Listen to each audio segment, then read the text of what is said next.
एक बार राजा विक्रमादित्य अपने शयन कक्ष में गहरी निद्रा में लीन थे कि अचानक एक करुण क्रंदन ने उनकी नींद तोड़ दी। वह चीख इतनी दर्दनाक थी कि उनके हृदय में हलचल मच गई। उन्होंने ध्यान लगाया तो पाया कि यह करुण पुकार नदी की दिशा से आ रही थी। अमावस्या की अंधेरी रात में किसी स्त्री का इस प्रकार विलाप करना अत्यंत भयावह था। विक्रमादित्य बिना समय गवाए अपने घोड़े पर सवार हुए और तेजी से उस दिशा में बढ़ चले। घने अंधकार और रहस्यमयी सन्नाटे को चीरते हुए वह नदी के किनारे जा पहुंचे, लेकिन चीखें अभी भी नदी के दूसरी ओर बसे घने जंगल से आ रही थीं। बिना किसी भय के वह नदी में कूद पड़े और अथक प्रयासों से दूसरे किनारे पर पहुंचे। जैसे जैसे वे जंगल में आगे बढ़े, उनकी आंखों के सामने एक हृदय विदारक दृश्य उभर आया। घनी झाड़ियों के बीच एक स्त्री फूट फूट कर रो रही थी। उसकी आवाज में ऐसा दर्द था कि किसी का भी हृदय पिघल जाए। विक्रमादित्य ने स्नेहपूर्वक पूछा, हे देवी, तुम इस सुनसान जंगल में अकेली क्यों विलाप कर रही हो? कौन सा दुख तुम्हें इस कदर व्याकुल कर रहा है? स्त्री ने कांपते हुए कहा, राजन, मैं एक अभागी नारी हूँ।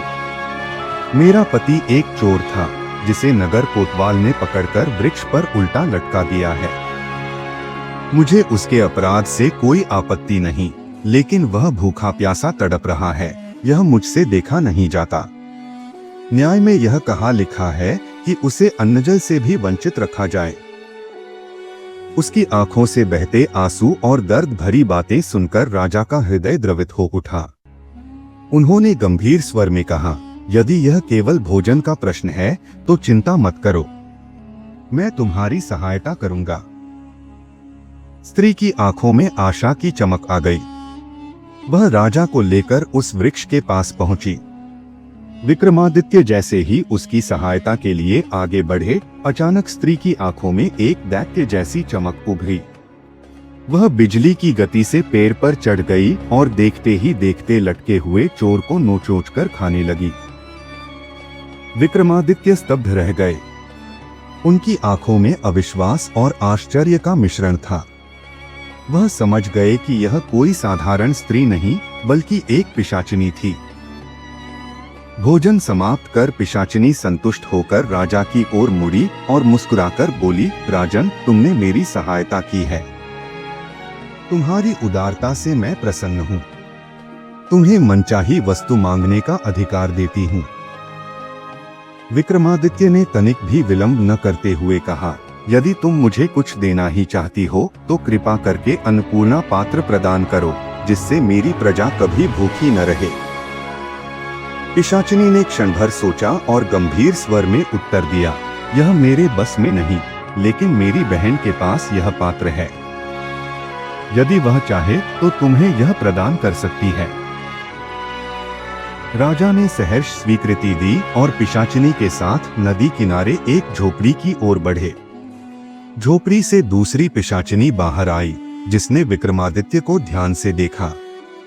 उसकी आंखों में एक गहरी समझदारी थी।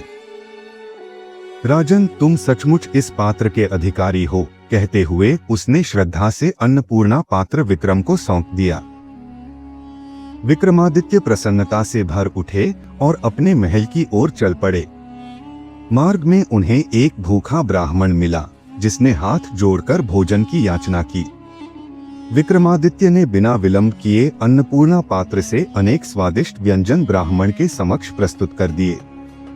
यह अद्भुत चमत्कार देखकर ब्राह्मण विस्मित हो गया। भावविह्वल होकर उसने राजा से कहा, हे राजन, यदि यह पात्र मुझे दक्षिणा में मिल जाए तो मैं अनगिनत भूखों को तृप्त कर सकता हूँ। विक्रमादित्य ने बिना किसी मोह के, बिना एक पल सोचे, सहजता से वह दिव्य पात्र ब्राह्मण को भेंट कर दिया। उनके मुख पर त्याग और संतोष की दिव्य आभा थी। महल लौटते समय विक्रम के मन में न कोई पश्चाताप था, न ही कोई संकोच, बल्कि उनकी आत्मा एक गहरी तृप्ति से भर उठी थी, क्योंकि उन्होंने मानवता की सबसे बड़ी सेवा की थी।